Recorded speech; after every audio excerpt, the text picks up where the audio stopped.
আজ তো ঘুম থেকে উঠেছি অনেক সকালে। সকাল থেকে প্রচুর বৃষ্টি হচ্ছে আর আগের দিন নিয়েছিলাম দুটো অ্যাভোকাডো, তার মধ্যে বেরিয়েছে একটা পচা। তারপরে রান্নাঘরে গিয়ে বানিয়ে নিলাম আমার জন্য অ্যাভোকাডো টোস্ট, আর এটা খেতে না দারুণ হয়েছিল। আর বাইরে তখনও বৃষ্টি হয়ে যাচ্ছে। এখন বাজে দুপুর 12টা, তাই একটু ড্রাই ফ্রুট দিয়ে একটু মিল্কশেক বানিয়ে খেয়ে নিলাম, কারণ আমাকে একটু বেরাতে হবে। তাড়াতাড়ি খাওয়া দাওয়া করে রেডি সেডি হয়ে বাইরে বেরিয়ে দেখি মুষলধারে বৃষ্টি হচ্ছে।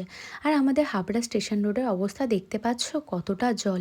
এই জল পাড়িয়ে যেতে হবে, রাস্তা কোথায় ড্রেন কোথায় কিছুই বোঝা যাচ্ছে না। এত জোরে বৃষ্টি হচ্ছে আর এত উলটপালট হাওয়া দিচ্ছে, আমি না পুরো ভিজে গেছি। ট্রেন তো চলে এসছে আর আমিও ট্রেনে উঠে পড়েছিলাম। কি হারে যে ভিজে গেছি আমি।